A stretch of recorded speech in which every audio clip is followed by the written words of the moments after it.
was correct in my summation then. This is where the printing press created by the master counterfeiter Prescott was hidden. There must be 2,000 counterfeit notes here. If all these had entered circulation, the Bank of England would have been severely undermined. Now we only have to wait and catch the bird returning to its nest. You think this man, Prescott, will return here? No, he was killed. It is his murderer I mean to catch. James Winter, alias Killer Evans, known to have shot 3 men in the States. Well, if our Wild West friend tries to live up to his nickname, I will be ready for him. I have my revolver. Good old Watson.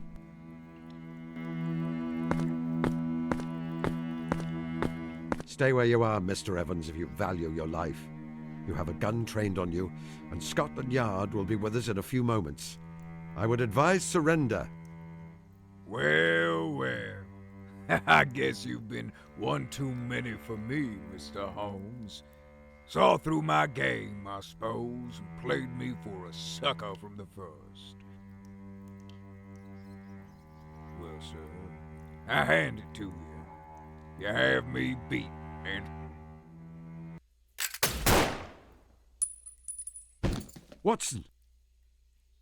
You're not hurt, Watson. For God's sake, say that you are not hurt. It's nothing, Holmes. It's merely a scratch. Examine for yourself. It's just a flesh wound on my thigh.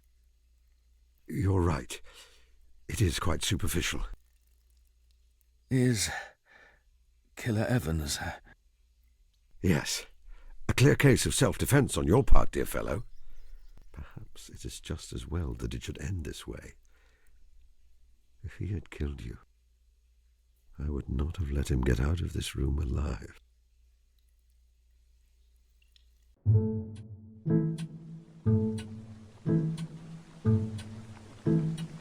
Holmes, I do wish you would stop that. Stop what, precisely? Ruminating over my injury. You said yourself that it is a flesh wound, quite superficial. I will be back on my feet again in no time. You must stop worrying. I was doing no such thing. I was considering an entirely different matter. I may not be a master of observation, but I have known you long enough to think otherwise, my dear fellow. There must be some way for me to help Watson. Making a close observation of him would be a good place to start.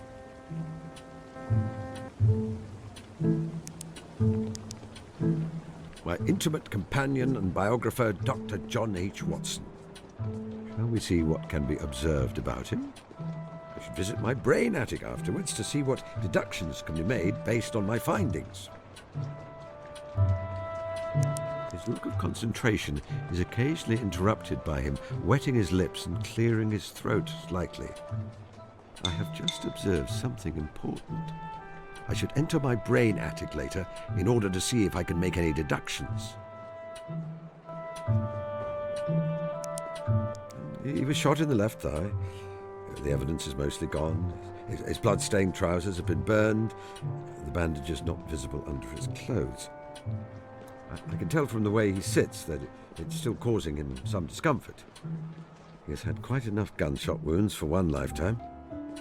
Holmes, you are brooding again. I am touched that you are so affected, deeply touched. But I hate to see you keep berating yourself. It is a yellowback novel entitled The Lady Detective Makes It Right. There's a picture of a young lady examining a footprint on the front, an advertisement extolling the virtues of cocoa on the back.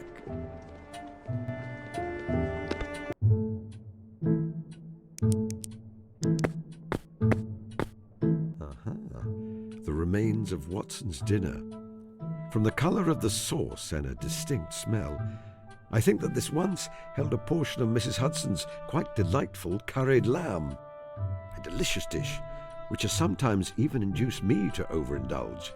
However, it is quite spicy and salty. I have just observed something important.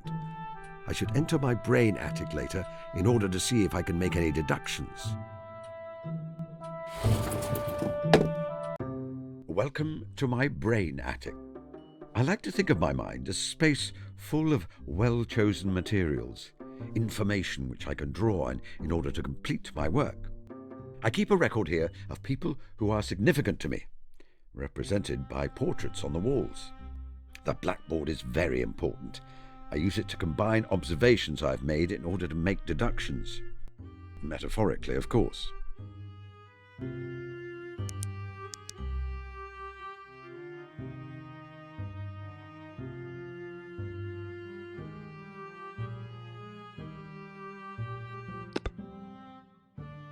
Watson has eaten the curry, and now he is clearing his throat often and licking his lips.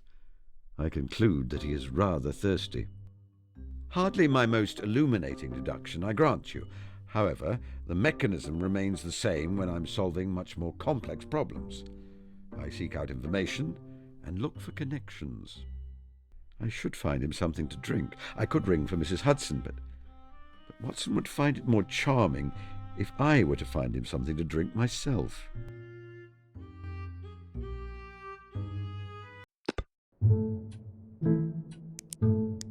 This is Watson's gasogene. It is quite a clever device. The lower chamber contains water. The upper contains tartaric acid and sodium bicarbonate. The two chemicals react, producing carbon dioxide and carbonating the water. For some reason, he prefers to drink his water fizzing with bubbles. There are usually some glasses here, but they are absent. I will have to improvise. Aha, yes, I shall take the beaker.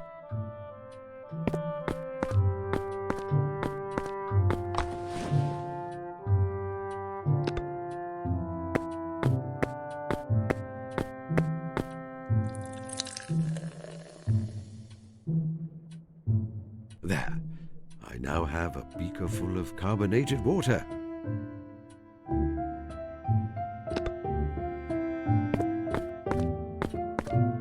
Here you are, my dear fellow. You seem to be thirsty after your curried lamb. Apologies for the container. Mrs. Hudson seems to have purloined all our glasses. It is clean, I assure you. Thank you, Holmes. You are right. I am thirstier than I realized. I will trust that you have avoided cross-contamination when it comes to your scientific equipment, and that this is not an attempt to poison me. Well, I've done that for him at least. Perhaps I should stop delaying. There's something important I need to speak to him about.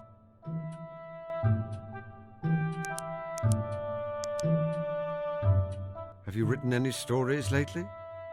I've had some attempts at jotting down some historical fiction, but I'm struggling to find a home for them.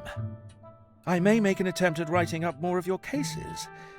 The affair of the dancing men would be popular, don't you think? It certainly had a touch of the sensational about it. Have you ever considered getting a dog, Watson? Sometimes. I am fond of dogs. They require considerable care, however. Indeed, yet they are loyal beasts with excellent noses. You remember old Toby, kept by Mr. Sherman?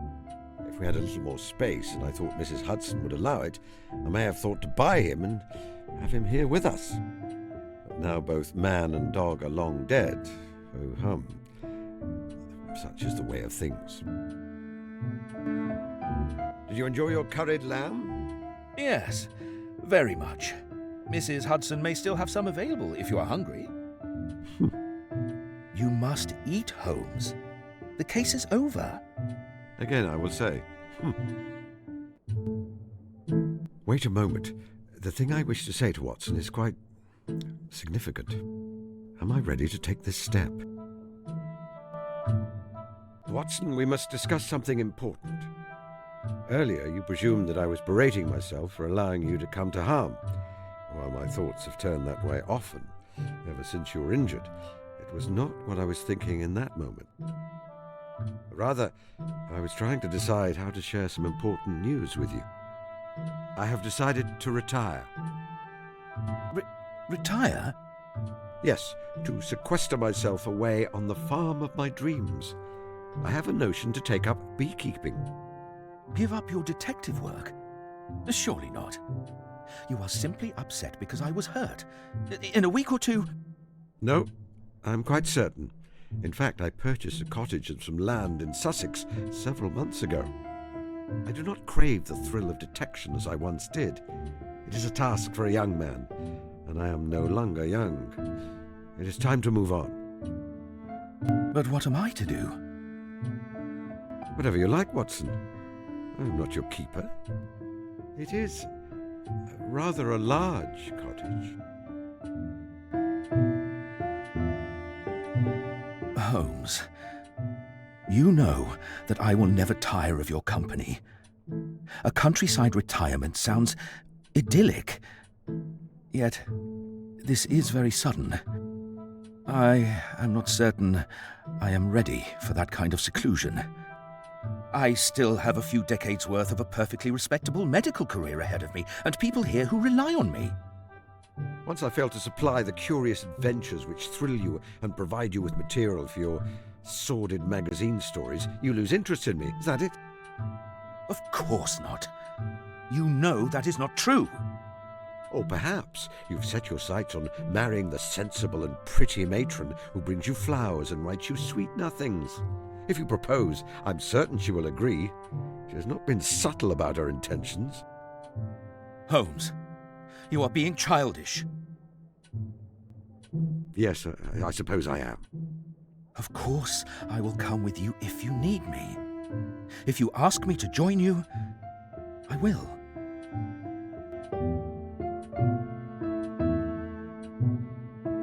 No, I cannot ask that of you. You are loyal and true to a fault, my dear, dear Watson, and I'm certain that you would give up your passions to join me in mine. If you did, a seed of resentment would be sown which might drive us apart in the end. It seems that we are being drawn along different paths then. Yes, Strange, isn't it? yes, very strange. They were wonderful years, weren't they? I loved every moment. Watson, they were glorious. We were glorious. You won't vanish on me, will you, Holmes? You won't simply disappear without telling me you are going. I could not bear that. No, I think I have a little more sense these days than to engage in those kinds of theatrics. Should you need me, Watson, you will find me in Sussex, keeping bees and reading philosophy. And you will always be very, very welcome.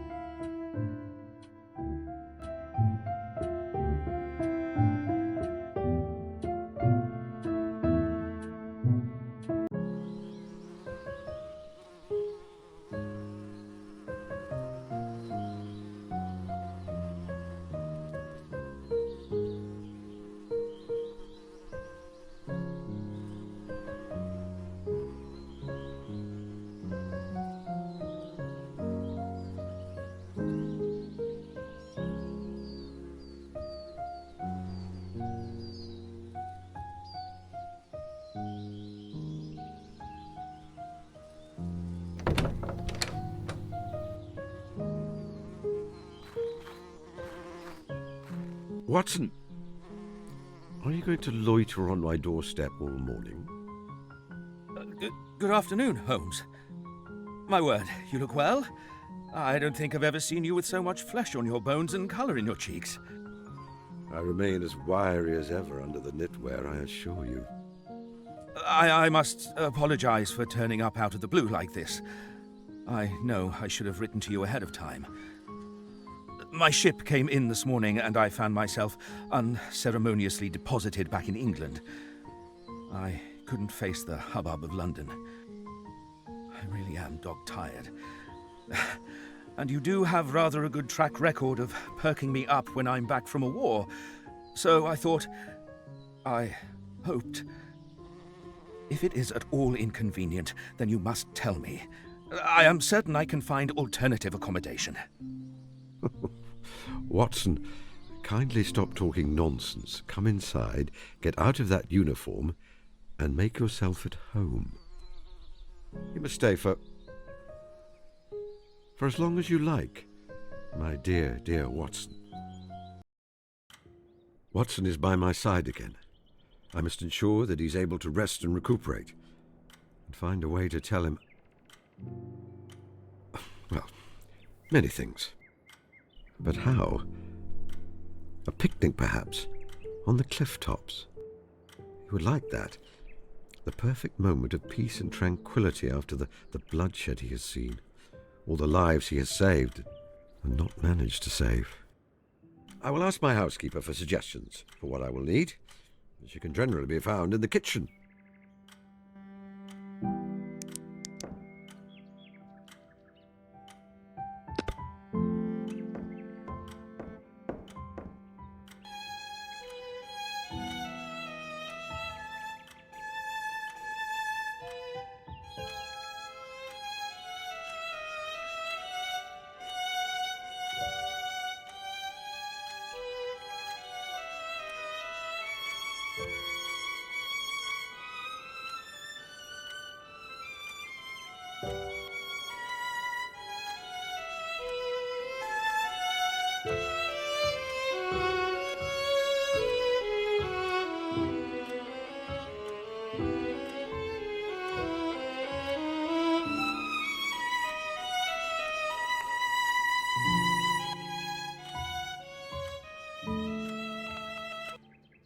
Well, I think they enjoyed the concert.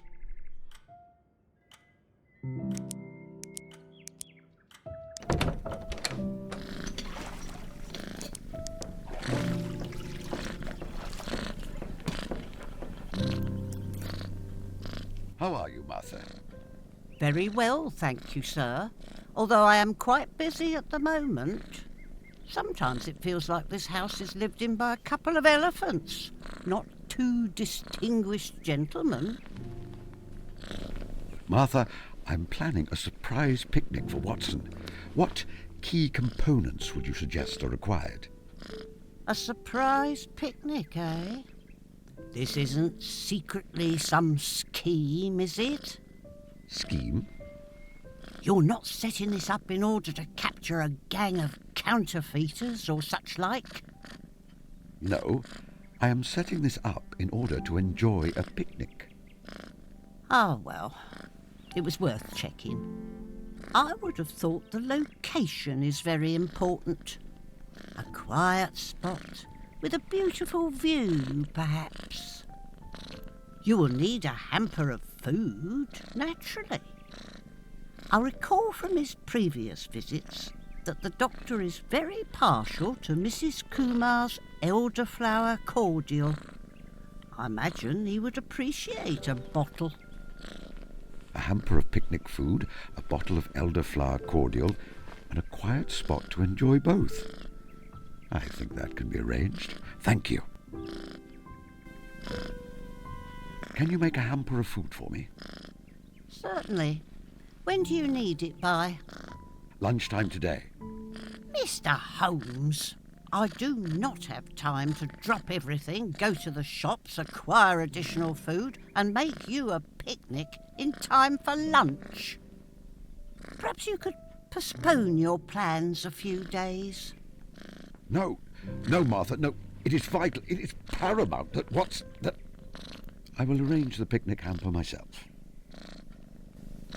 Goodbye. Goodbye, sir. You will keep out of mischief, won't you?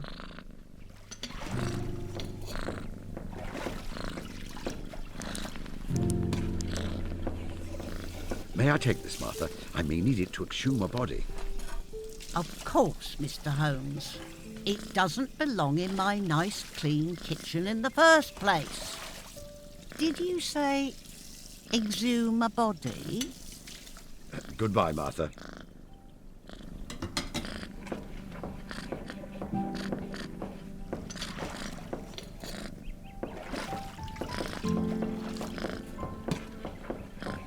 simply wish to know how many bedrooms I have, don't you? Oh, very well.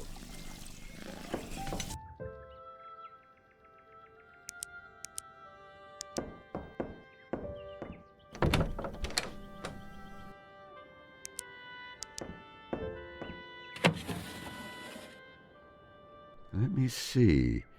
There is old chemistry equipment, some pliers, some string. Aha! My lock-picking tools. These are always useful.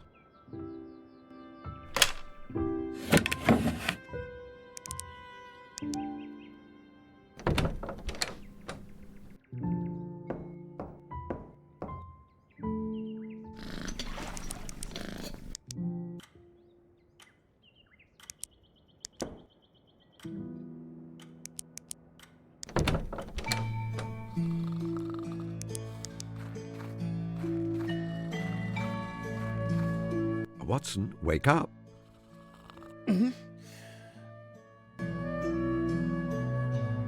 How are you feeling, Watson?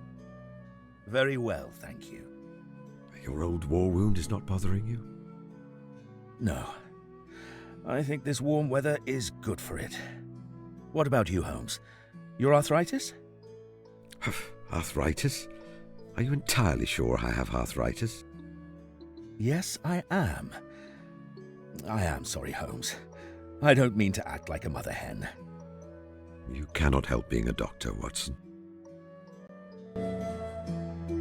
How is your house and medical practice in London? They have been all mothballs and dust sheets since I left for France. To tell you the truth, Holmes, I have not been back there.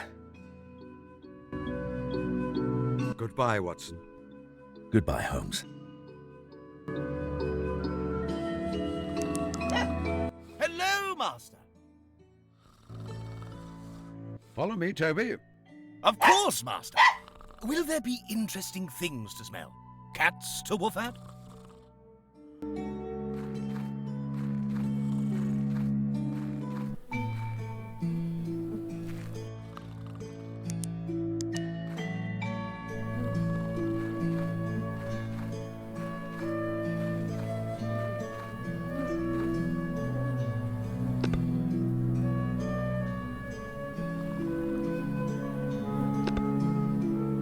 It has been known for time out of mind that bees are calmed by smoke.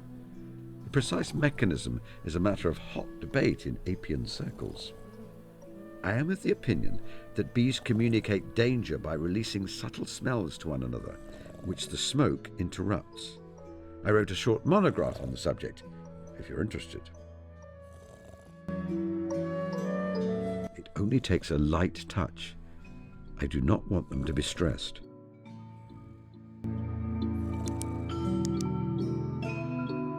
There is a full tray of excess honey here. I will take it with me.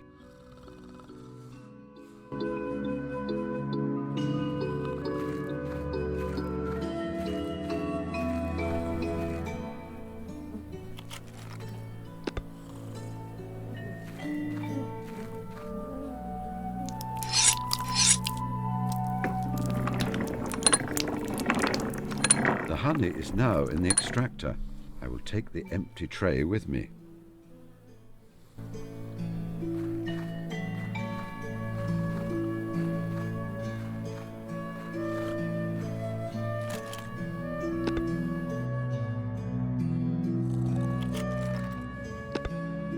I will put this back in the hive. There you are, my friends.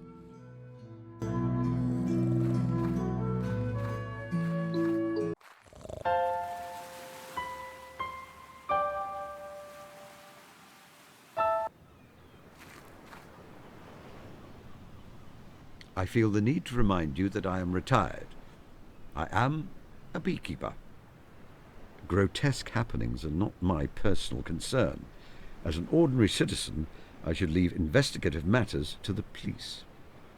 Let's have a look, shall we?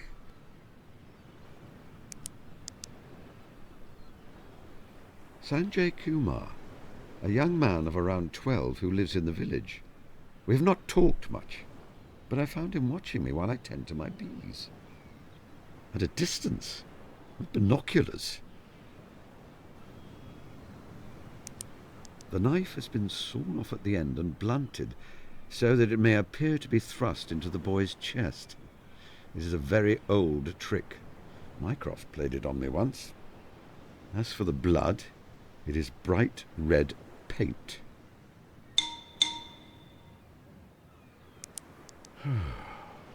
A familiar shade of red buckram, and I see the top of the first line of the title.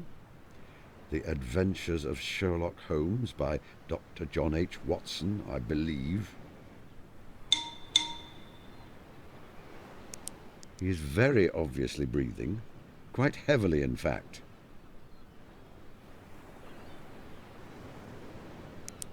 A style of hat which is a good 40 years out of fashion. Strange thing for a young boy to wear, especially in such warm weather.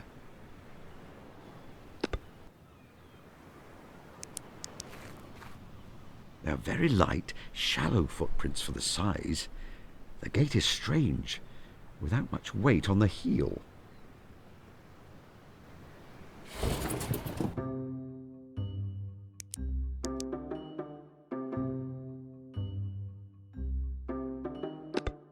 Apparently, the boy has been inspired by tales of my adventures and has decided to fake his own murder. I wonder what explanation he will give for his actions.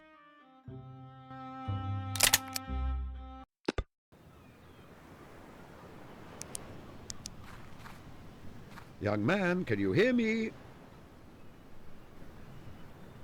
What are you doing, young man?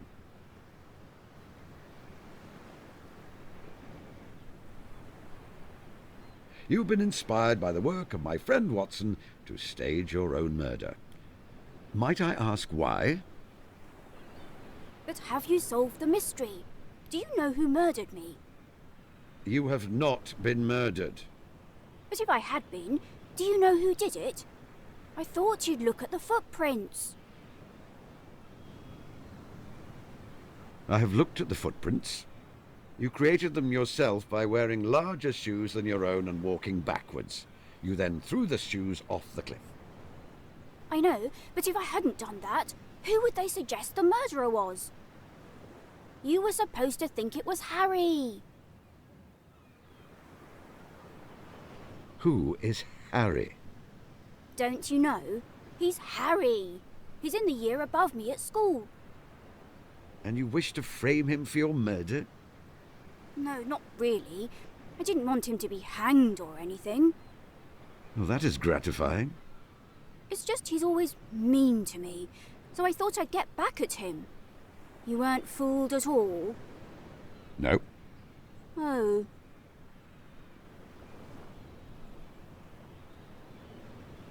I'm afraid you made several elementary errors in your scheme.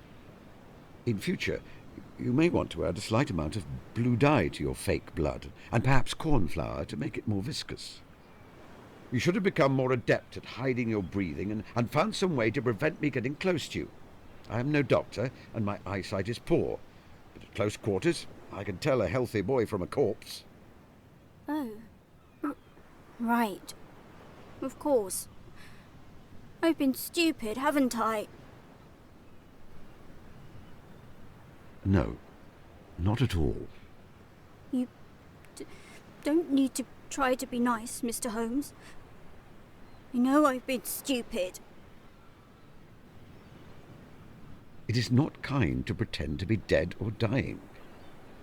But you pretended to be dead in the empty house. Even Dr. Watson didn't know you were actually alive. Yes, to my shame.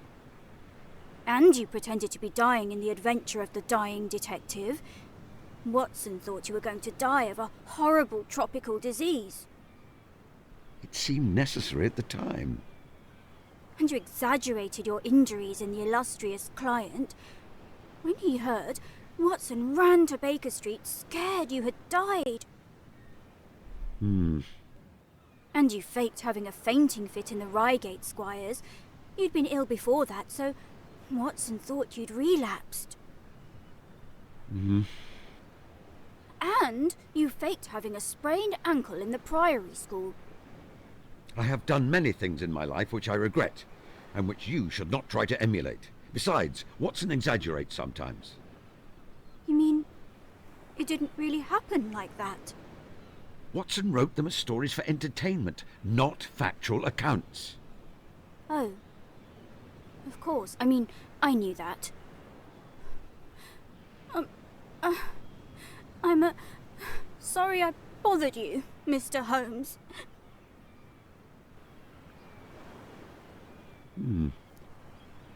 I have a new hypothesis. That I am a nasty, misanthropic old man who breaks young boys' dreams. I suppose now I shall have to find a way to cheer the lad up. It is the right thing to do, but also that his mother will let me have some elderflower cordial. A raucous crowd is utterly ruining both the pleasant view and the peaceful atmosphere.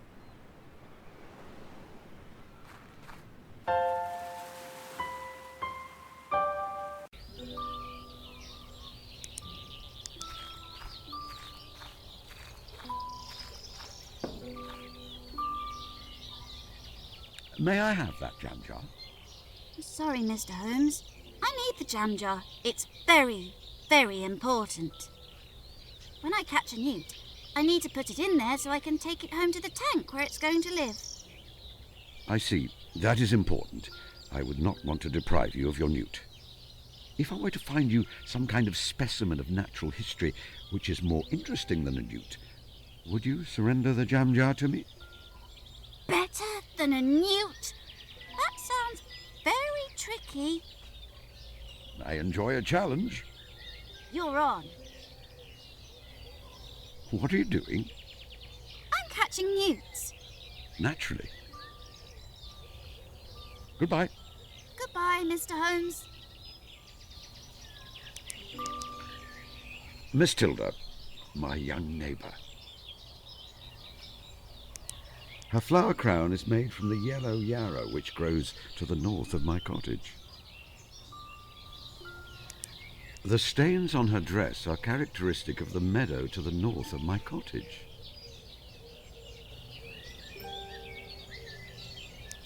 Her hair is untied and unbrushed. The dirt under the fingernails suggests she has been digging. There are no calluses of the kind I would associate with daily piano practice.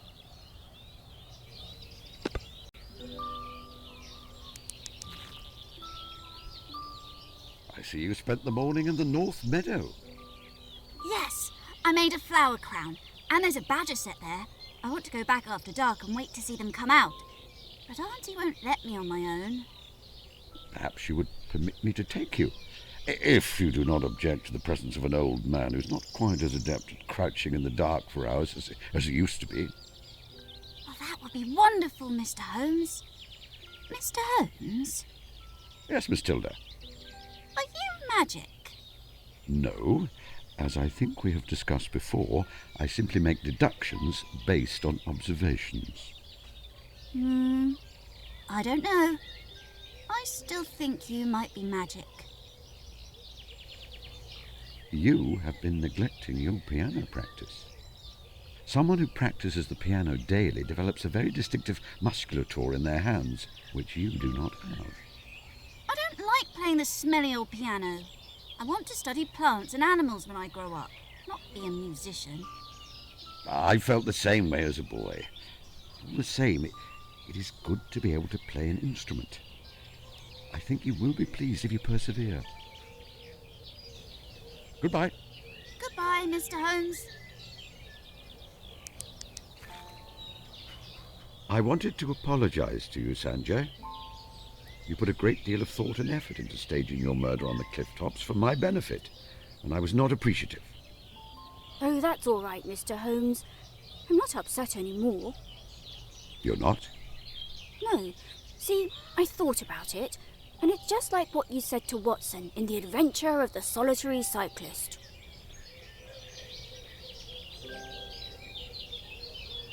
What precisely did I say to Watson? You mean you don't remember? I have said a great deal of things to Watson over the past 5 decades.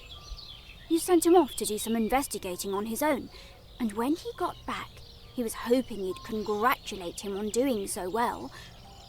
But instead you said he'd done remarkably badly, and he was sad. Oh, yes. I suppose perhaps I did do that.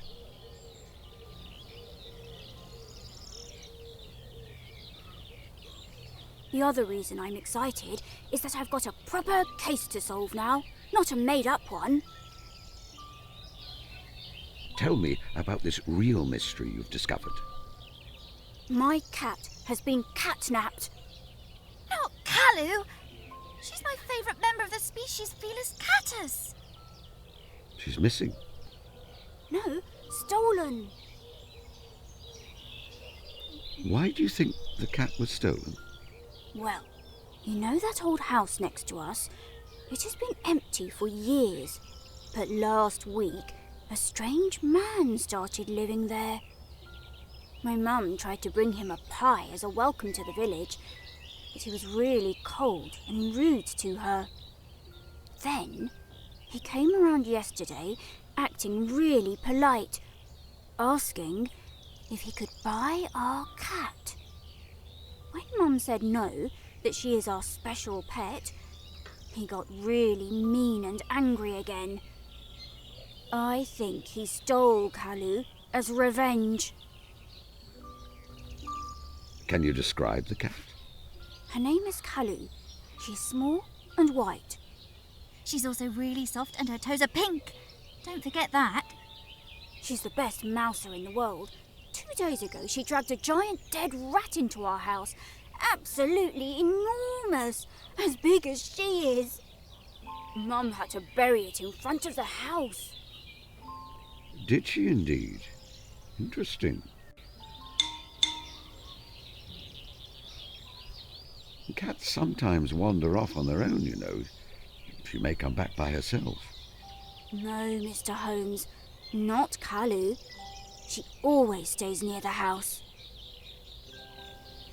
I will help you find your cat. Really? Does that mean, am I your client? I suppose so. I am Sherlock Holmes's client. Don't shout, Sanjay. You'll scare away my newts. Goodbye, Sanjay. Goodbye, sir.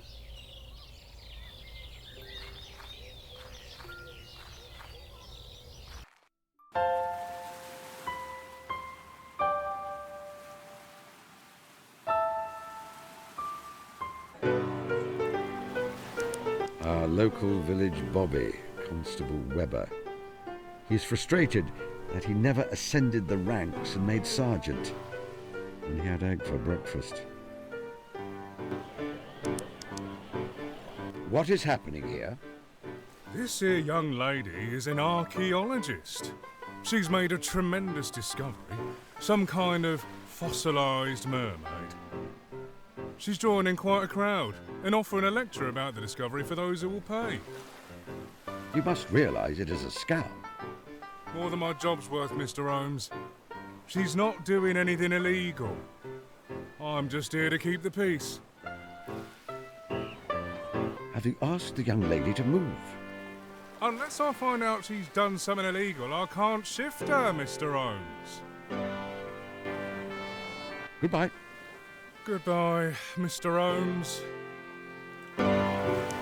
A journalist, I believe. Good morning. Are you enjoying your visit to our little town? It's lovely. What a wonderful view of the sea. If only I'd come with my husband and not just for work. I don't suppose you've heard any news from London? None at all. I've been so busy. Haven't seen a newspaper in days.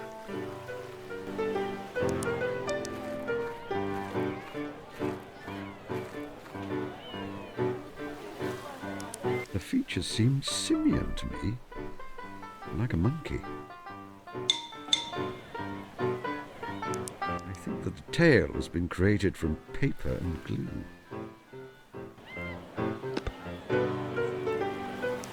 She is young, I would say around 20, very muscular, perhaps of Italian descent. She has the people enthralled.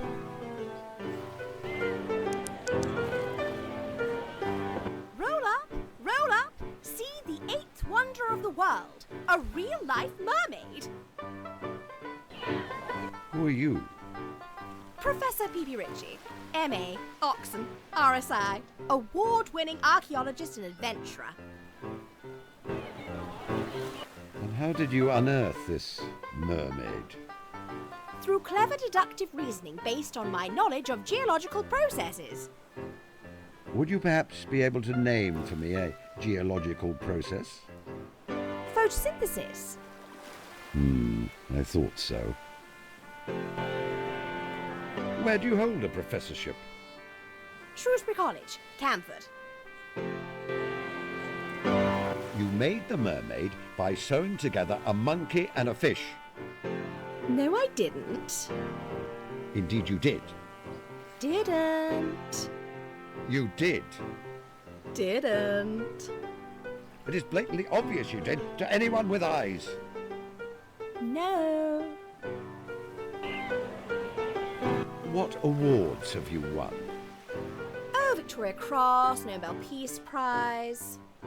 You have not. This is all very verifiable information. All I have to do is send a few telegrams. Send away, my man, send away. I expect by the time you have your answers, I will have moved on with a pocket full of coins. You refuse to leave the beach. Not until I have satisfied my public, sir. You are a scam artist. No, I'm not. You are. I can prove that you are.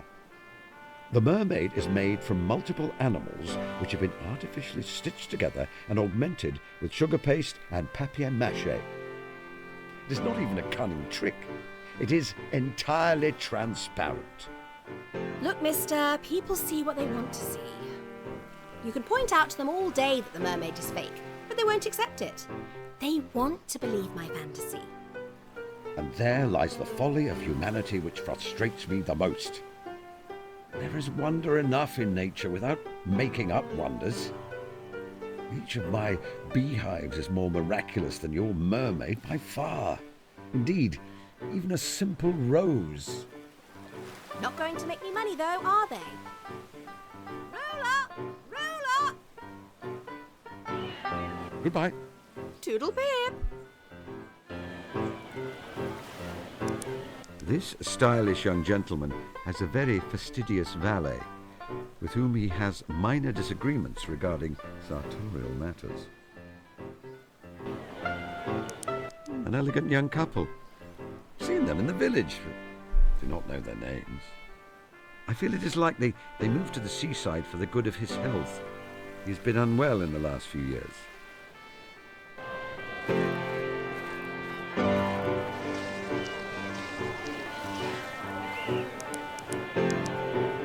From the size and style, I would suggest they belong to a boy of around 14 or 15. I expect he is an active fellow who spends many hours running through the muddy fields to the north of the village. Swift of foot, but clumsy with his hands. His lace tying is rather slapdash. Harold Stackhurst, the headmaster of the Gables, and my immediate neighbour. Affable fellow, we became fast friends when I moved here. He has been carrying that battered newspaper around for a while, looking for a peaceful spot to read it. Hello, Holmes. Bracing day, isn't it? What's happening here on the beach? That young lady over there is claiming to have discovered some eighth wonder of the world. A real-life mermaid. Absolute humbug, of course, but she's making a mint out of it. Don't suppose you could see your way to getting rid of her. Jolly unfair, her tricking people out of their money and disturbing the peace. Don't worry, my friend, I intend to. I wish the view of this beach to be unobstructed. Anything interesting in the newspaper? I'll say. Did you know there has been a heist over at the British Museum? Listen to this. A number of valuable specimens of taxidermy belonging to the British Museum still remain missing A week after disappearing during their transfer from Montague House, Bloomsbury, to the new site in South Kensington. Lost treasures include a great many pieces collected by the late Charles Darwin, and the only surviving specimen of the great auk from the British Isles. Director of the museum, William Henry Flower, states that... well, you get the idea. Indeed I do. I expect that Scotland Yard are having quite the time sorting out the mess. Do you ever miss being involved in that sort of thing? Yes, sometimes. There were glorious days filled with adventure and excitement, never knowing when the view halloo would sound and we'd be off again. It has taken me some time to adapt to the slower pace of life and retirement. So, if you were on the case, where would you look to find the stolen animals? A collection of rare and very distinct specimens of natural history are certainly valuable, but only to a limited and specialist clientele. I expect the thief will have found somewhere to store the collection until the police have lost their scent, and they're able to find multiple buyers to ensure the collection is split up. Would you like to come over for dinner? You know my friend Watson is staying with me. Drop in on us when you have time, won't you? Of course, old man. I have a wild idea for an excursion we could undertake next week. Oh? The Picture Palace in Eastbourne is showing a film, Trent's Last Case. A mystery. What do you say? Could be a bit of a wheeze, what? Watson would appreciate it, and I expect he will urge me to come along as well. I know you too well, my friend. That is your way of saying that you would like to come just as much. How is the Gables? Oh, jolly good. Of course, the boys are all home for the summer at the moment, so it's all planning. I have doubts about the new English master I hired. He's entirely green around the gills. Still, we were all young once, what? You haven't thought of retiring? No. I live to teach. Whatever would I do if I retired? Why do you wear a monocle? I've always wondered, since you clearly have perfect eyesight. I feel it gives me a sense of authority. If you wear a monocle, people assume you must be someone important. Goodbye, Stackhurst. Goodbye, old man. Give my regards to the doctor.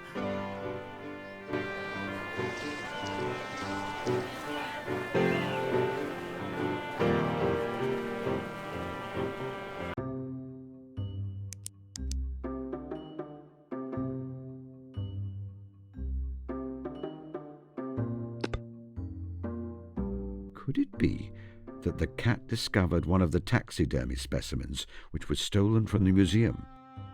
I would only know for certain if I could locate the remains of the animal.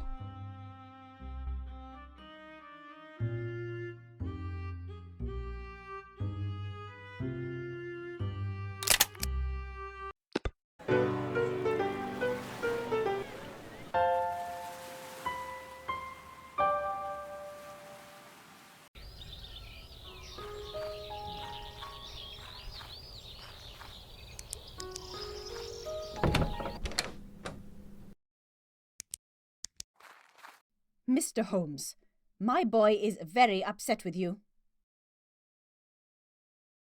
We had a misunderstanding. I will make it right. I must apologize for upsetting your son. It is not me you must apologize to, Mr. Holmes. May I have some elderflower cordial? No. Mrs. Kumar, I will make amends with your son as soon as I'm able. However, I require some elderflower cordial. It is vital, paramount. My entire scheme will be forfeit without it. No, not until my son is happy. Are you certain I can't have any elderflower cordial? No, Mr. Holmes. The answer will be no until Sanjay is happy. Could I ask you about your missing cat? What about the cat, Mr. Holmes?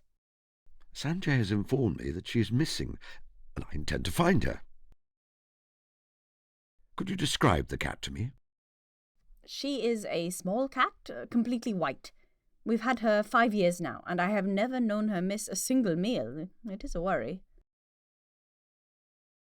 I hear the cat found a strange rat. Yes, indeed. Dragged it in here. A huge, ugly thing, almost as big as her. It must have been dead some time. It was stiff, its eyes glassy. It shed hair everywhere. I had to go around and sweep it all up. Horrible. That is all I need to know about the cat. Goodbye, Mrs. Kumar.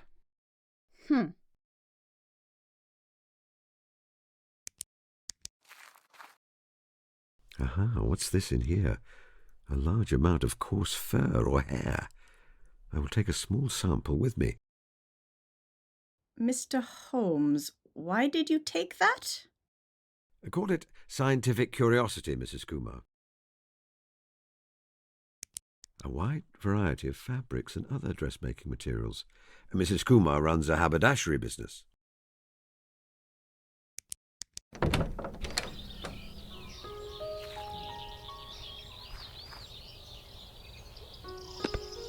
Now then, Toby, I would be much obliged if you could turn the attention of your prodigious nose to this scrap of fur. Are you able to lead me in the direction of the animal this is from? Thing to smell? Thing to smell? Let me see now. Yes, I have the scent. View halloo! The hunt is on. Halloo! Halloo! This is the spot, Master. I can smell it here.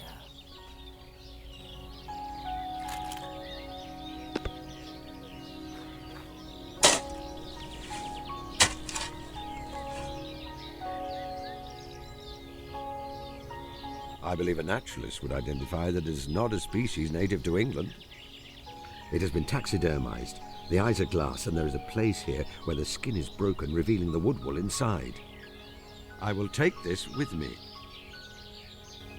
For care?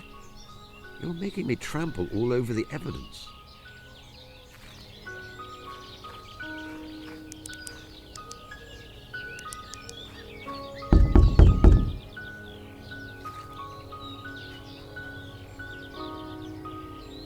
What do you want? My name is Sherlock Holmes. Oh, hell.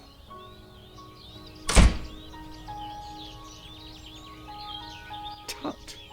Such language! Alas, it is locked, and my days of scaling gates are behind me.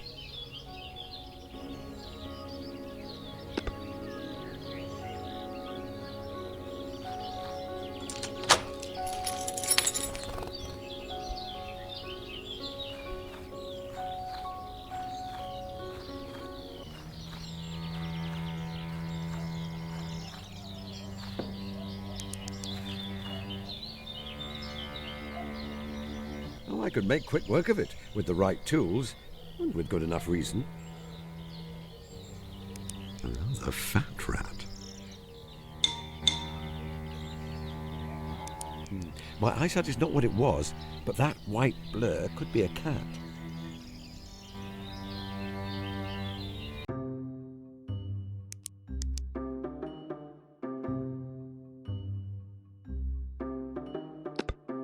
There we have our motive. The house has an infestation of rats. The mysterious man knew that next door to his temporary abode was an animal who could remedy the situation. After his attempt to buy the cat failed, he stole it. But what is there inside the house which is proving to be such a delightful feast for the rats?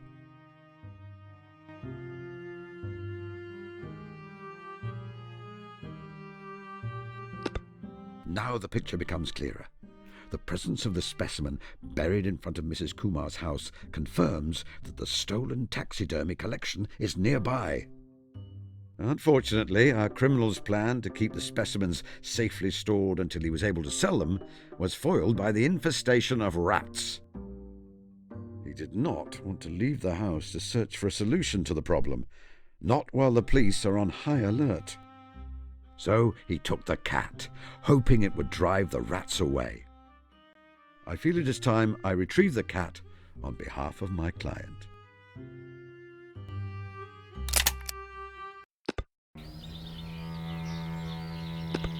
Now, let us see about picking this lock. Hey, what's that?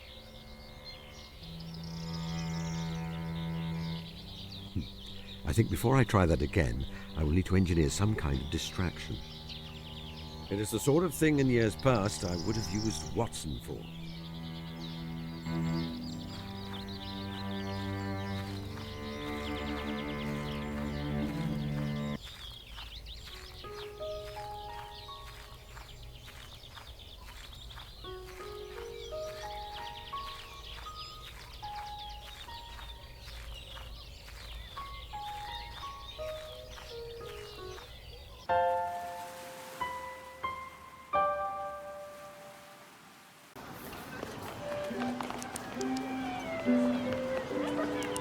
Her cheeks are sallow, her complexion is pale, she has dark skin under her eyes.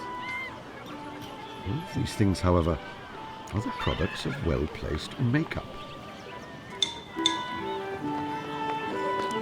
The nails are well cared for, save that she bites them when she is nervous.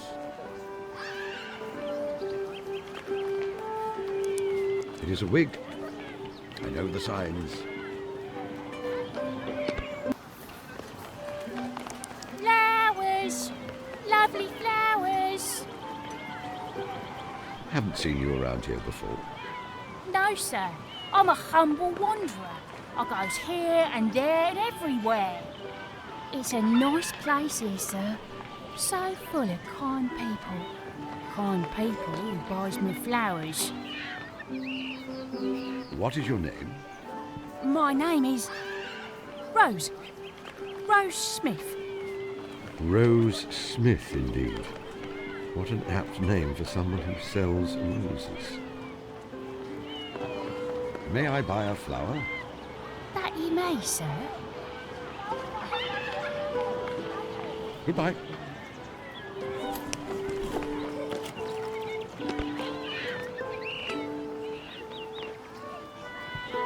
Our highest assurance of the goodness of Providence seems to me to rest in the flowers. All other things, our powers, our desires, our food, are all really necessary for our existence in the first instance. But this rose is an extra. Its smell and its colour are an embellishment of life, not a condition of it. It is only goodness which gives extras. And so I say again, that we have much to hope from the flowers.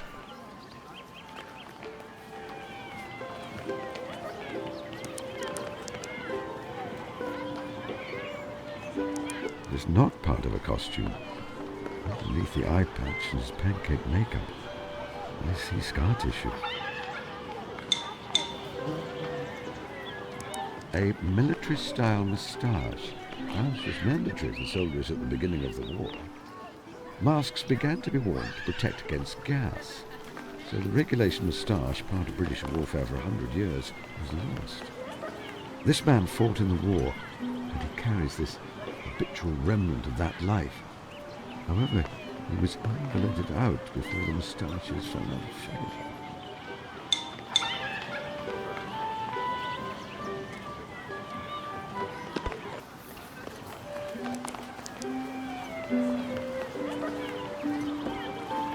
Hello, hello.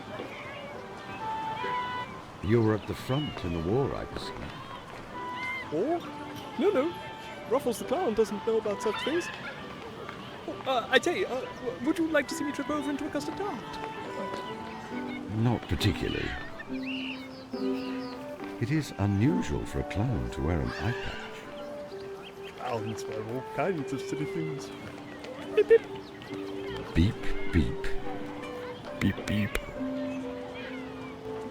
And who might you be? Ruffles the Clown at your service. Sorry for having to say Hong Kong. I used to have a little horn, but I've lost it. So now I just say Hong Kong in a cheerful sort of way. Hong Kong. I see. I am Mr. Holmes, a beekeeper. Do you need me to find your horn for you? No, no, why the dickens would I want to send a stranger off to find something I've lost? Seems a bit impolite. Besides, I know where it is. I thought you said you'd lost it. I lost it in a game of cards in Newcastle. Ah. Your name is Raffles, like the famous cricketer A.J. Raffles? No, Ruffles. Like material gathered along one edge to make an ornamental frill. Oh, I see. I wondered if you were a relative. A.J. Raffles. Ah, he was a bit of a hero of mine when I was a lad. Our vocations meant that we moved in the same circles. How goes your clowning? Very well, thank you, sir. Goodbye. Goodbye, sir. She looks like an interesting young lady. Hello, mister. Do you like my hair ribbons? I think they're really special. Indeed. They are very charming. I'd better not. He always gets very anxious when I try to speak to him. Good morning, Mr. Holmes. You know, I've been reading the stories about you ever since I was a child. I enjoy them just as much today as I did back then. Oh, that is very gratifying. Thank you. Good morning, Mr. Holmes. Good morning. Lovely weather, isn't it? I was worried we might have rain.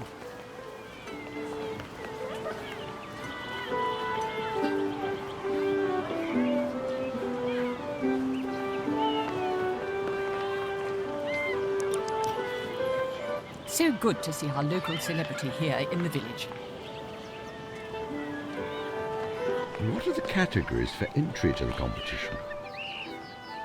Largest vegetable in the category of potatoes, beetroots, carrots and rhubarb. Best rose, best flowering potted plant, best cake, including a separate subcategory for Victoria sponges, best jam or fruit preserve, and best honey. I see that. Only fresh, homegrown produce are allowed. Beetroots and carrots should have foliage trimmed back to 3 inches. Peas and beans to be displayed with stalks still attached. Victoria sponges dusted with icing sugar will be disqualified. Thank you. What is the prize? Each winner will receive a quite delightful picnic hamper filled with fresh produce. A picnic hamper, you say? Who is the judge? Now, that is exciting. The famous mystery novelist, Miss Drusilla Duffy. She is the author of those books with that Liechtenstein detective, Mr. Caspar Hassler. Have you read them? I just love it when he gathers all the suspects together and pronounces who the murderer is, don't you? No. I'm sure you two will get on famously. Sherlock Holmes and Drusilla Duffy, brought together at our humble village fete. You can talk about grisly murders together. What fun! How do I enter? Simply give me any items you wish to exhibit. I will display them here, and the judge will be around later today to award prizes. Goodbye, Mrs. Whitlock. Goodbye, Mr. Holmes.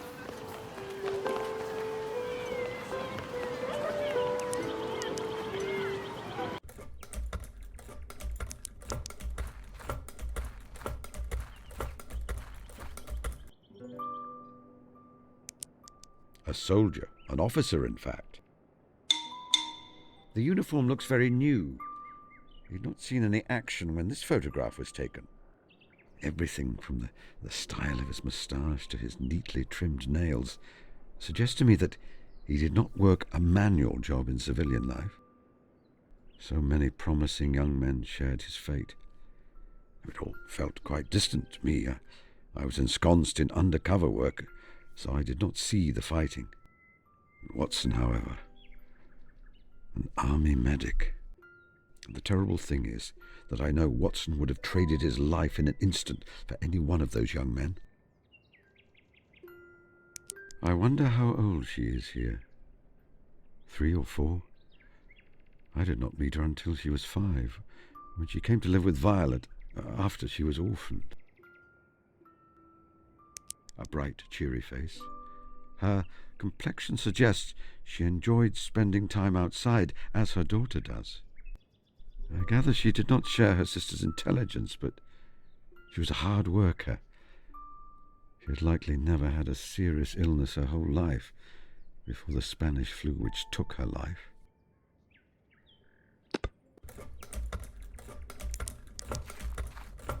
Miss Hunter?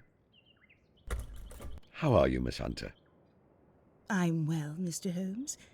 Catching up on all the little jobs which I'm not able to undertake during term time. The new school in Chichester is proving to be all-absorbing, then. Rather. I'm afraid the last head did not run a tight ship. I've no wonder they had to call me in. The girls are all little monsters, and the mistresses not much better. Sounds ghastly. Don't mistake me. I'm rather enjoying the challenge. For the next 4 weeks, however, I will relish spending time by myself. What are you sewing? A new walking dress. What do you think of the colour? I was always told that redheads should not wear red, and so I try to do so as often as possible. I am no expert in ladies' fashion, but it is very cheerful. You would not rather have a seamstress make it for you? Oh, no. I enjoy making clothes. I find it relaxing. In fact, you should let me make you something. All I would ask is that you bring me the material you want to use. As a spinster, I don't get the opportunity to make men's clothing. I did try once, for a neighbour. Unfortunately, he misunderstood my offer for, well, a romantic overture. Poor fellow. I had to let him down gently. You know that Watson was quite convinced that I was holding a candle for you when we first met. No. Surely not. How funny. Miss Tilda has been helping me with the bees. I know. She reports back to me all their antics. Thank you so much for how good you are with her, Mr. Holmes.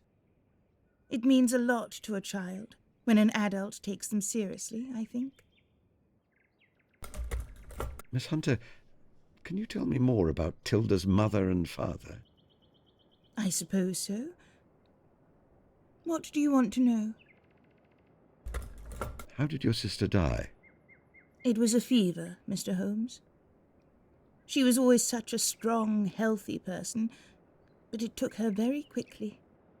It may sound overly dramatic, but I believe that her heart was broken. What was your sister like? Oh, she was wonderful, Mr. Holmes. She could make me laugh for hours and hours.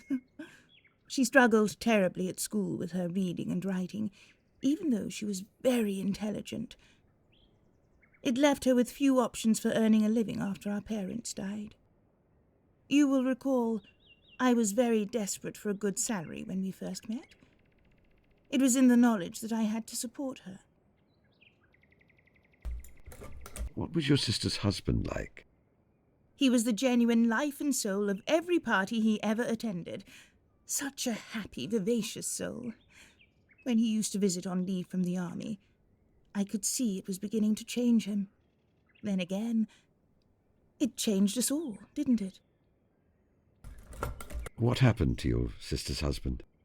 He was killed in action. We received a telegram.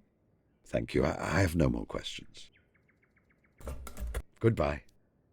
Goodbye, Mr. Holmes.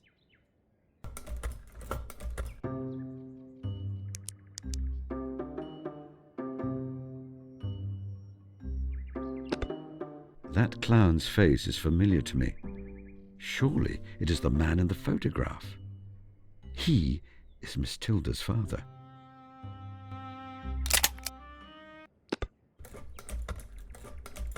Miss Hunter, may I take this photograph?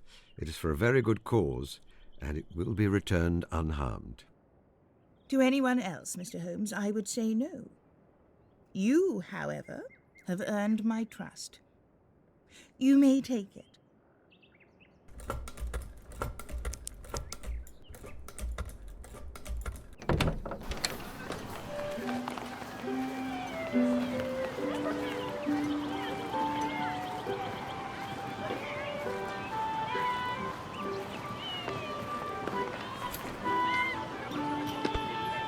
What's that?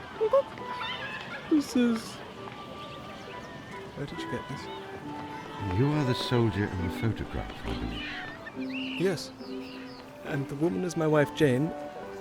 And the little girl, my daughter, Tilda. I thought this was lost. I perceive that you were invalided out of the war. Yes. An explosion. The first thing I knew of it was waking up in a German field hospital at Valenciennes, unable to see. One eye gone, and the other with a damaged cornea. The doctors and nurses there were skilled and attentive. They saved my other eye. Unfortunately, when the bandages were removed, I was disturbed by what I saw, especially in the mirror. The body was, I suppose, altered is the euphemism. That must have been a difficult adjustment. It was indeed. For many months my face and body did not feel like my own. I found that becoming the character of Ruffles the Clown helped. Applying makeup and devising an outfit which transformed my injuries gave me a kind of power. Does that make sense? Indeed it does. What happened to your family? I was a prisoner of war for a time before being sent back to England. I discovered that I had been labelled missing in action before formally being presumed to be dead. I rushed back to our little cottage. I expected to embrace Jane at the door and for everything to be set right. Foolish, I suppose. Perhaps. But it is a sentiment I understand all too well. She was not there? No. The house was empty. I asked neighbours and they told me she had died and that my daughter had been taken away to live with my wife's sister, Miss Violet Hunter. I thought myself damaged before. But with that news, I fell apart utterly. You did not go to visit Miss Hunter to let her know that you lived? No, Mr. Holmes, I was unwell. It's shameful.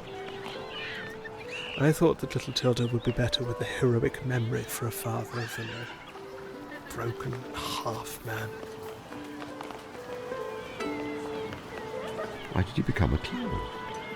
Firstly, because becoming someone else has helped me to recover. Ruffles the Clown isn't a widower. He has never seen war or known grief.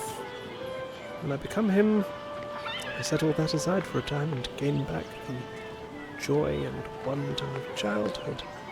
Secondly, it is a way for me to help others by bringing them joy. When I can make someone laugh and forget their troubles for a time, I think it is worth being here. I know your daughter. You know my Tilda? Yes. She lives here in the village with her Aunt Violet. She is a bright girl and a budding naturalist. She is happy and loved? Certainly. I don't know what to do. It is wonderful to know she is well, but would she be better off with me in her life? I let her think I was dead all these years. I think you should tell her. It would mean a great deal for her to have you back in her life. What if she cannot forgive me for letting her think I was dead all these years? What if she thinks I am a bad father? Then at least you have given her the ability to make that choice. Speaking as someone with extensive experience of human nature, and Miss Tilda in particular, I think she will both forgive you and love you as you are.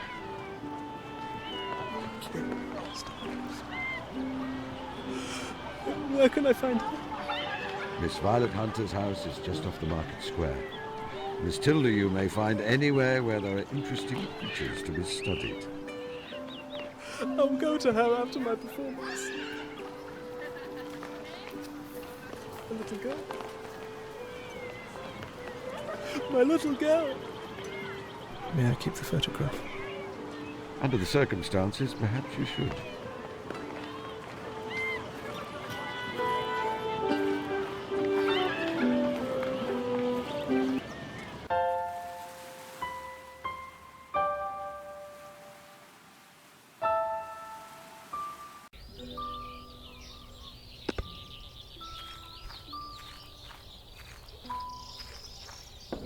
What do you make of this, Miss Tilda? Is that a nutria? It's a nutria! The nutria is my absolute favourite large herbivorous semi-aquatic South American rodent. You may consider it to be yours. Mr. Holmes, thank you. Thank you. This is the nicest present anyone has ever given me. As per our bargain, you will permit me to take this jam jar? Yes, Mr. Holmes. I can go newt fishing another time.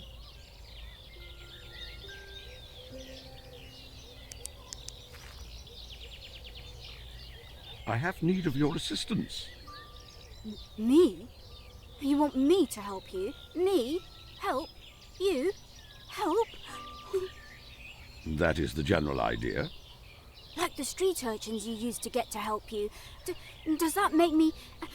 Am I... a Baker Street irregular? I've wanted to be a Baker Street irregular my whole entire life. But I heard they were a pretty exclusive bunch. We're not on Baker Street. Aww. So I think that makes you something even more rare. The leader of a new division.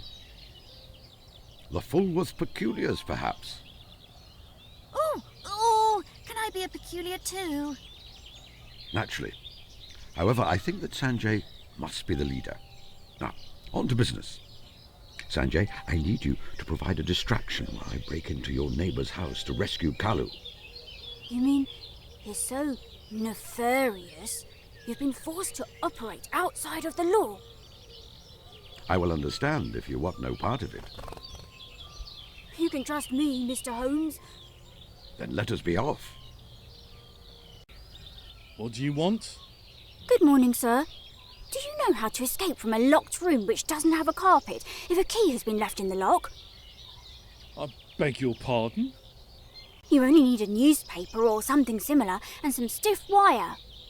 You see, what you do is you slide the newspaper underneath the door and then you put the wire in the keyhole. Why are you telling me this? I thought you might find it interesting. Useful, even. As a master criminal. What did you just call me? A master criminal. It's obvious you are one. I deduced it. Now, do you want to hear about how to escape a locked room? Honestly, you'll find it ever so interesting. Go on, then. All right. So what you do is...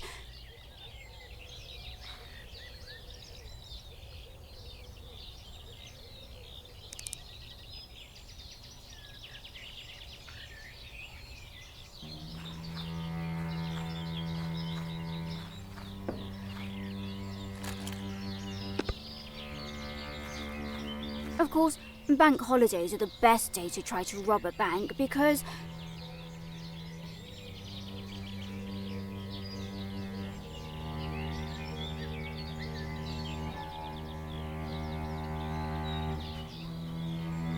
Let us see what we can find.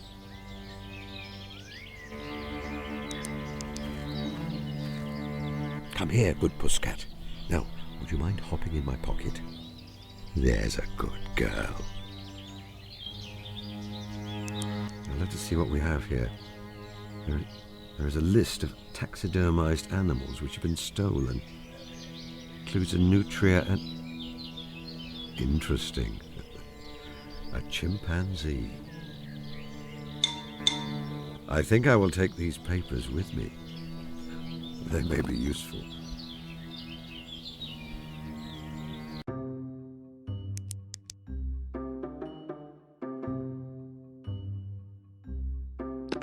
The papers I collected revealed that one of the missing specimens was a monkey, and Professor Rishi's mermaid has quite distinctly simian features.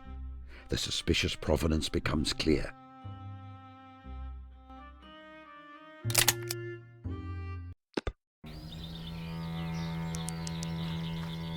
I believe I have everything I need. Let me see if I can make my exit as elegantly as I got in here.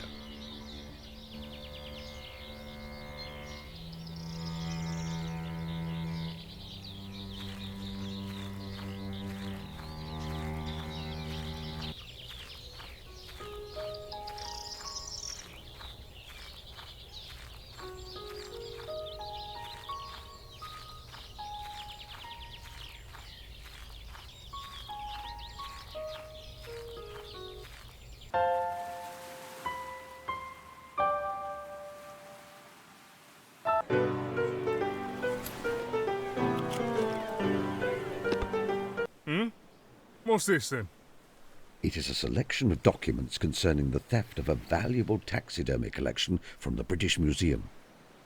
Mr. Holmes, where did you obtain these?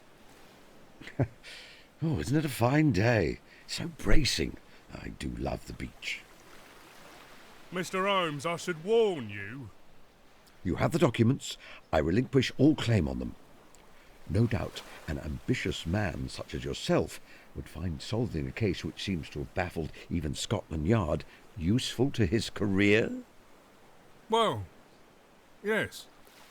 Then let us set aside their provenance for the moment. I will simply say that you may wish to pay a probing call on Mrs. Kumar's neighbour later today. He must be a keen naturalist. He has a most fascinating menagerie in his cottage. I would also draw your attention to one of the names on the list, a Miss Pippi Ricci. What? Right then, she's nicked. Miss, you just come along to the station and explain this document to me. What?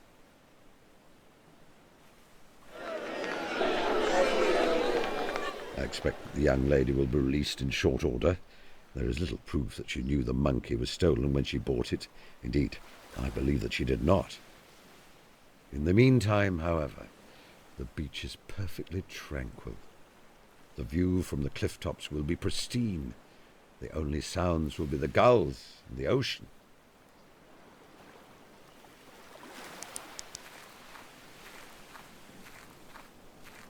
It seems that the grotesque creature was left behind.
Here you are, Mrs. Whitlock.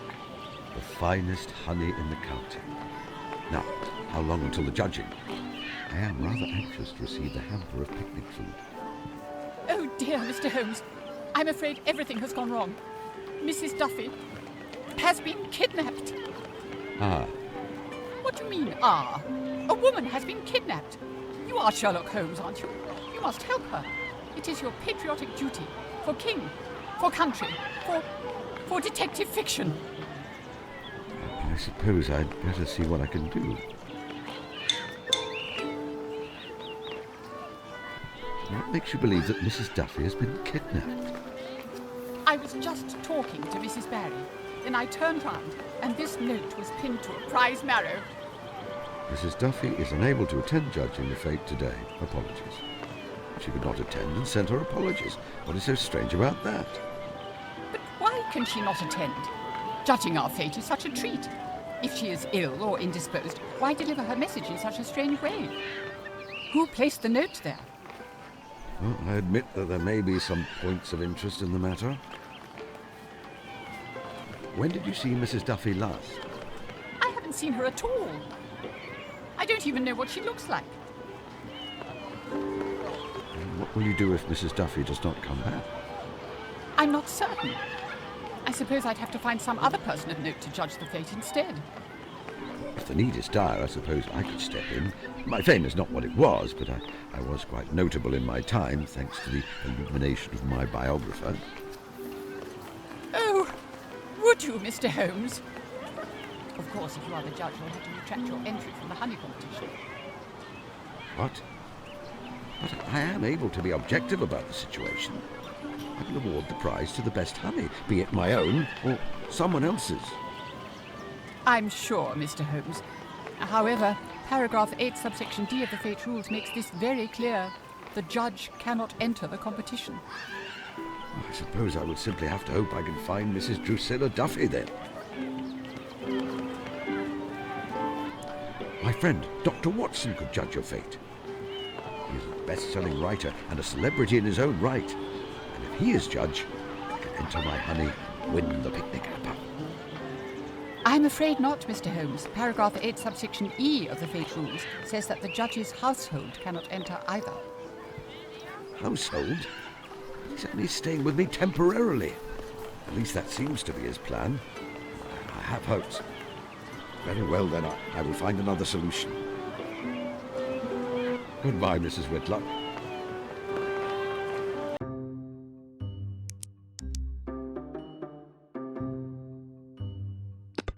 A missing mystery writer and a curious flower seller who seems to be a well-bred lady play-acting. I believe I have found Miss Drusilla Duffy.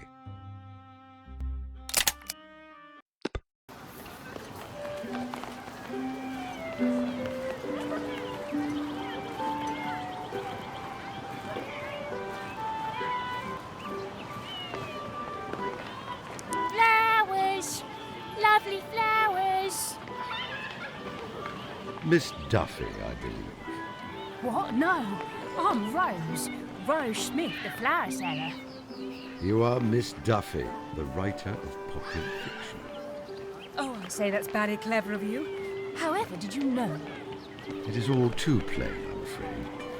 Your makeup is rather slapdash, your wig is slipping, and your accent a poor approximation of Cockney. You must remember to drop your H. It is a nice place here, for example.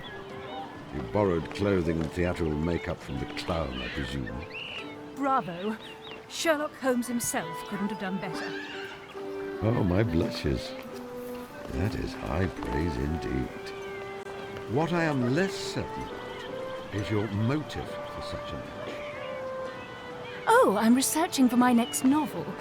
In it, my detective, Caspar Hassler, is assisted by a Cockney flower girl. I'm just getting into character. Could you perhaps continue your research after judging the fate?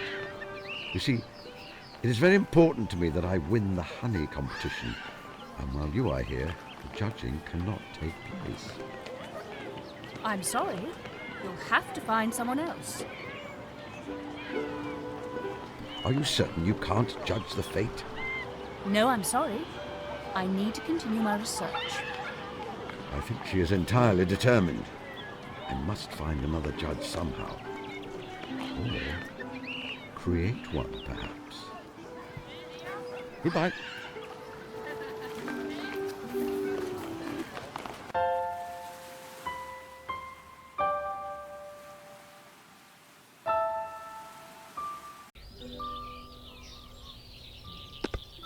Here is your cat, Sanjay. Hello. Oh, you rescued her. I knew you could do it, Mr. Holmes. Think nothing of it. Recovering her gave me a most diverting afternoon. Now, could you please inform your mother that I've thoroughly made amends? Of course.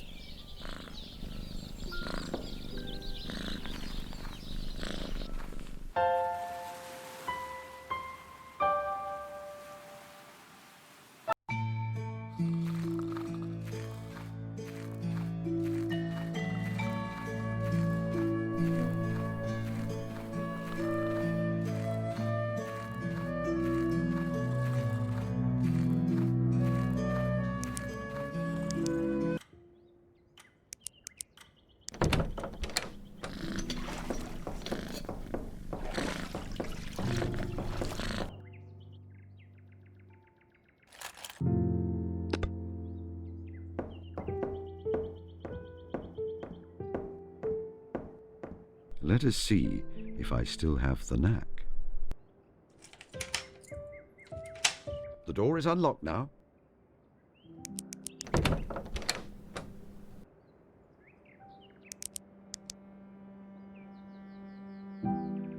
This is not a complete costume yet.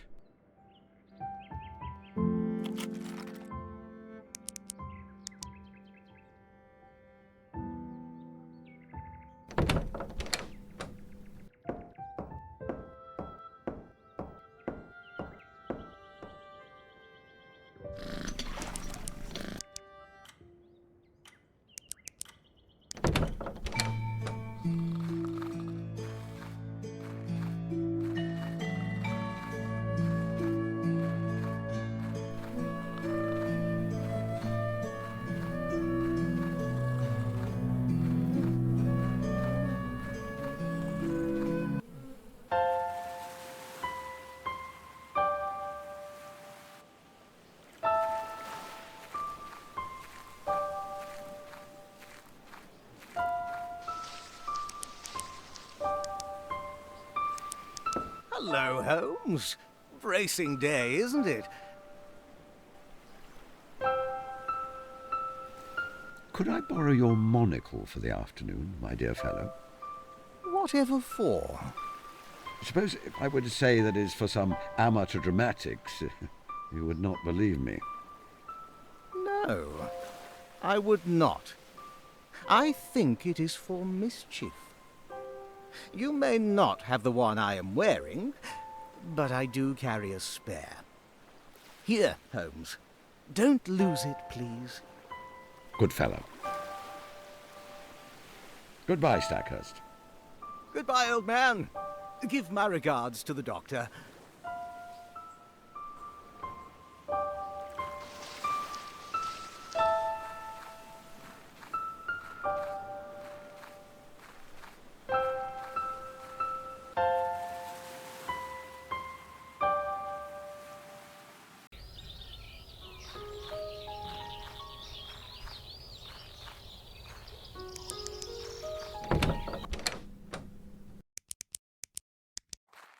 Good day, Mrs. Kumar. Good morning, Mr. Holmes.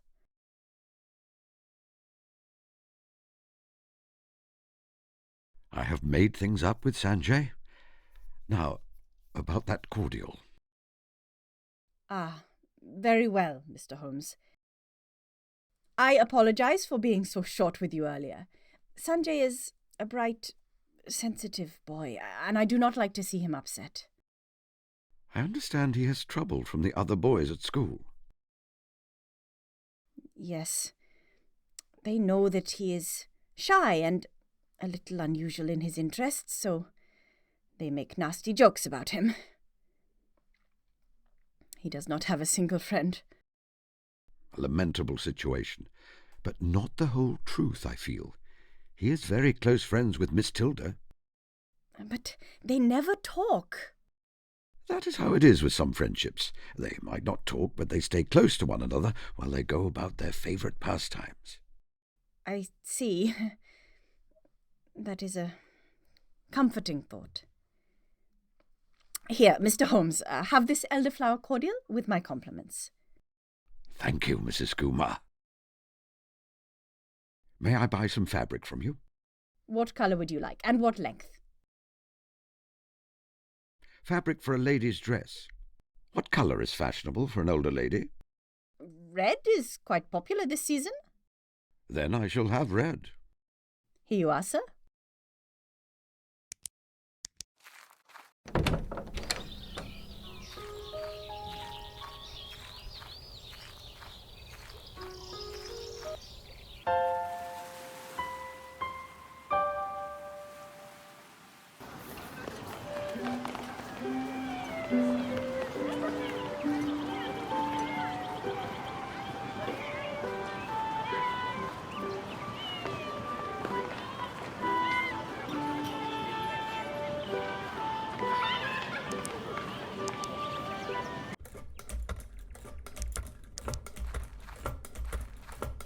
Miss Hunter?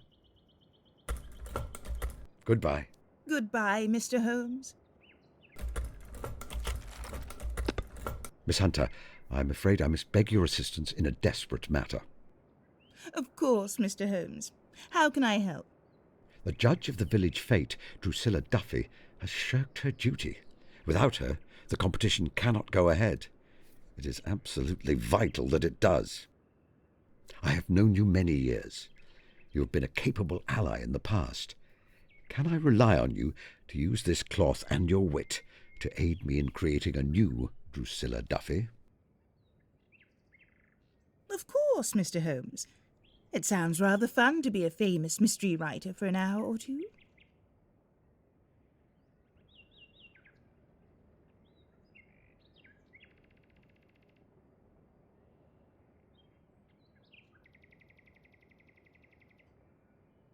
It looks rather good. Very elegant. Oh, my blushes. You think so? I will combine it with the wig I acquired earlier to make a complete disguise. You may borrow an old straw hat of mine, too, if you wish.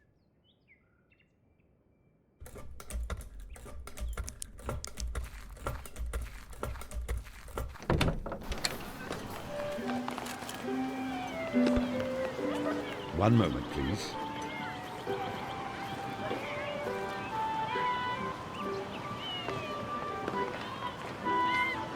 I believe that not even Watson would recognize me dressed like this.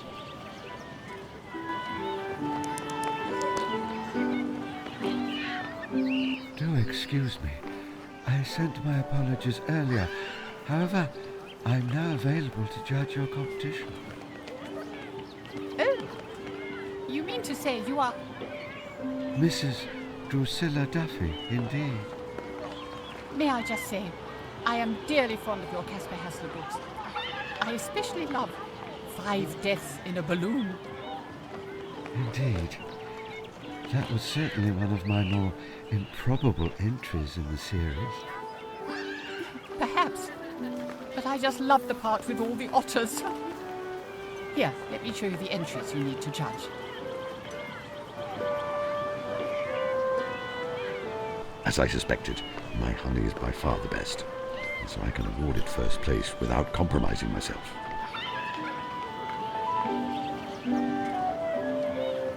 Mr. Holmes will be pleased. I will have to give him his picnic hamper when I see him next. And I have this lovely bouquet as a thank you for you, Miss Duffy. I wonder... I write mystery stories myself. Would you care to have a look at them? Certainly. You must send them to my secretary. You have the details, correct? Yes. Thank you so much.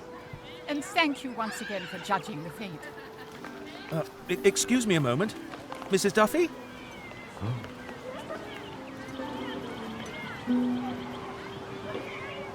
Forgive me. but I am a great admirer of your work. I wondered if you might sign my copy of one of your Caspar Hassler mysteries? But of course. To what name should I sign it? Dr. John Watson, if you please. Thank you so much. Dr. Watson? Could it be that you are the writer of the Sherlock Holmes stories? Indeed, I am. How nice to know I am known by such a fine writer as yourself. I adore your writing, Doctor. That is high praise coming from such a renowned writer. Surely, you do my little sketches too much credit. Absolutely not, sir. People will be reading your stories a century from now. I know that there are some who say that mysteries are not high art. We must ignore them. We bring moments of joy and escape into the lives of our readers. What could be more important? Are you and Mr. Holmes still close? Some of your stories made me concerned that you had grown apart. I believe our bond is as strong as ever. It is simply that our paths have taken us in different directions in recent years. I remained a busy doctor, while Holmes has undergone a quiet metamorphosis. The fruition of a process which I believe began many years ago on a mountain in Tibet. A metamorphosis, you say? Is he greatly changed? Yes, he is. My readers would like to think of him forever bounding through London's streets like a spaniel, lusting after the stimulation of the chase. Sometimes I do miss that young fellow. However, I have come to see that as an awkward chrysalid stage of his life. Sometimes I feared he would not survive it. What emerged from that cocoon is a different kind of man. He has one foot beyond some veil, and a kind of peace has settled on him. He is content. Sherlock Holmes. Content. It is a beautiful thing. I see. Do you live in the area, Dr. Watson? Presently, I am only a visitor. However, I have been considering making a move. You have? Yes. I feel I have seen too much war and death. It is about time I took up my ease. It is really only a question of logistics, practical arrangements, finding a home, not wishing to intrude on another's solitude. Oh. Goodbye, Dr. Watson. I'm afraid I must be going. Goodbye, Mrs. Duffy.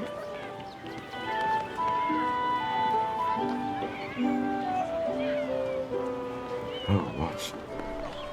Well, I suppose I should return to my usual self.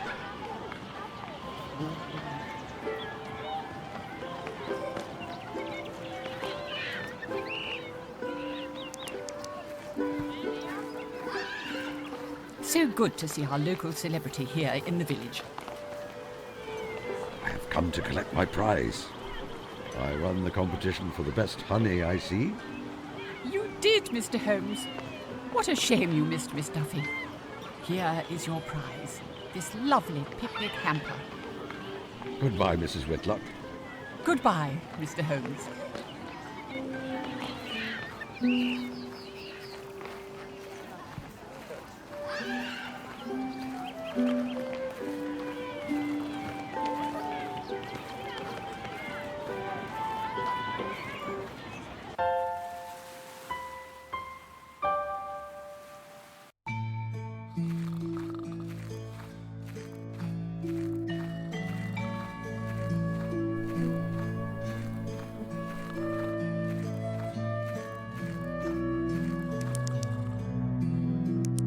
Watson, wake up. Oh, let me think. Am I ready to spring my surprise on Watson? have a surprise for you. A surprise? Yes, one worth waking up for, I assure you. Follow me.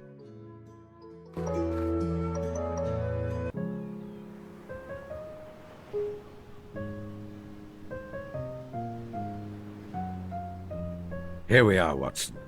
The perfect spot for a picnic, wouldn't you say? The swooping vistas, the tang of sea salt in the air. The view certainly is breathtaking. You are so fortunate to have this on your doorstep. It makes one never want to see London again. After so long here alone, I've almost forgotten my fortune. When one has experienced a thing many times, a receptive companion works wonders to rekindle the enjoyment. That is your greatest gift, my dear fellow. It always was. I worked many cases alone, but it is the ones where you accompanied me that are the most treasured in my memory. Thank you, Holmes.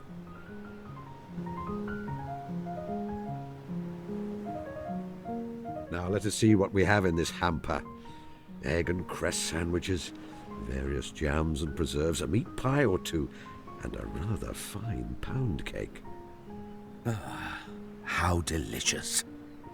Here is some elderflower cordial. I know it is a favourite of yours. I propose a toast to new beginnings, to sublime joy, to the tenacity of hope. I will drink to all those things, Holmes. And to you, dear fellow. I'm so very pleased you came here. It is precisely the rest cure I needed. I actually have a confession to make. Oh? I knew you were set upon mischief today, and so I followed you and observed your actions at a distance. It was not deliberate. I intended to make myself fully known to you, but it became obvious that you had some secret plan, and, well, I was curious. I am sorry, dear fellow.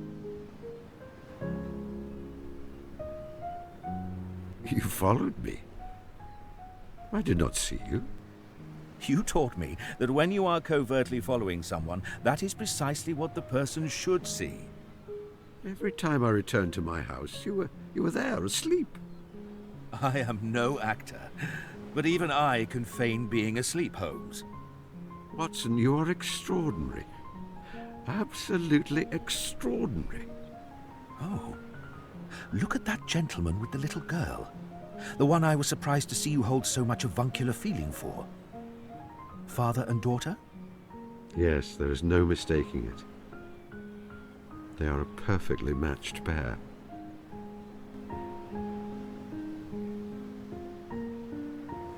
I must take you to meet her. She is a sweet little thing and very intelligent. I would like that.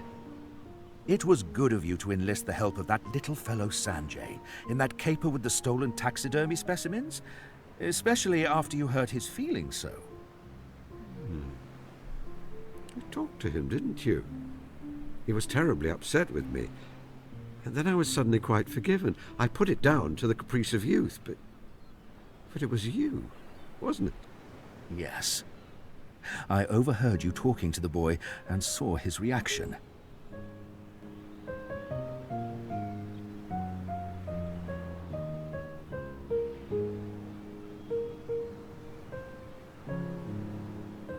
I'm pleased you proved me right.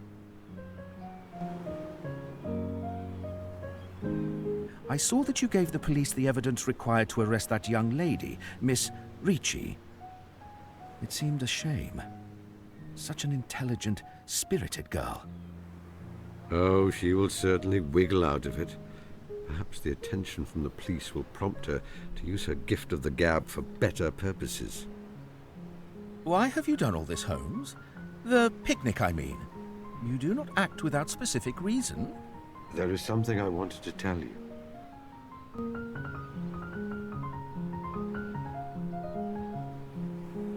English is such a limited language in this department. The Greeks had superior understanding. I've heard there are 7 words in ancient Greek for love. Eros, that passionate, romantic love of the style you and your wife were blessed with, has never interested me. But philia, friendship and supreme affection between two equals. That has been a wonderful gift bestowed by you upon me. A gift we have shared, Holmes, surely. There have been times when I have caught a glimpse of your great heart as well as your great brain, you know. But to hear you actually say it? An unexpected treasure. Worth waiting 40 years for.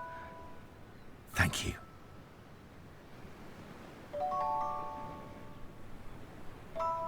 Yet I have mistreated you terribly, Watson. I have not always trusted you, despite you being steadfast to the uttermost. That is true. There have been That is true. There have been many times you have hurt me by struggling alone with some scheme, leaving me impotent to help you. Why have you taken me on as a burden when I have mistreated you so? You do not know the answer to that. Tell me.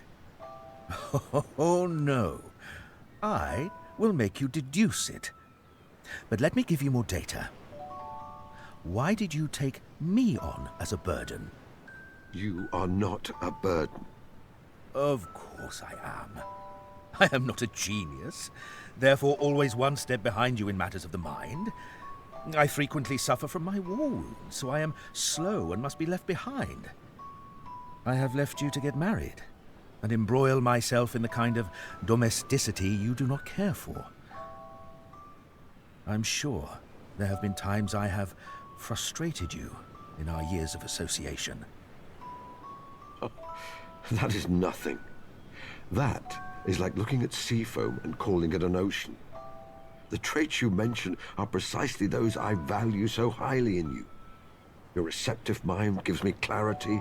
Your determination in the face of pain and injury gives me courage. Your romanticism and caring nature are entirely charming. Ah.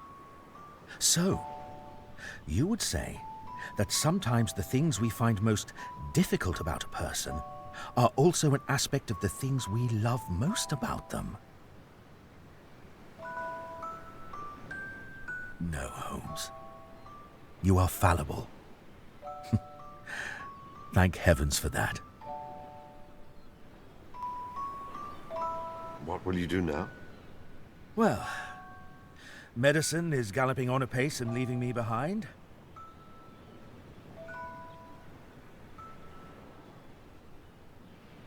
I shall rusticate to a place in the country. Do you have any suggestions of an appropriate location?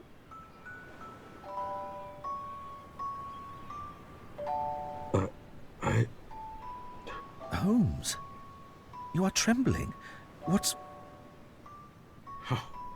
Confound snakes and air guns and waterfalls and maddening poisons. This is fear. Whatever are you afraid of? You have artfully opened the way for me to ask you to stay here. For this to be your home as much as mine. But I'm afraid I will treat you badly. We will quarrel terribly, and then I will lose you again. Of course we will quarrel. You think that two caring people whose lives are caught up together never get thoroughly sick of each other? When we do, we shall see it through together. I think there will be no more partings. Except the one brought about by death himself. And I think even he may have a hard time of it. You promise it, Watson? Yes. I promise it. Then I shall promise too. No more parting.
I believe this belongs to you.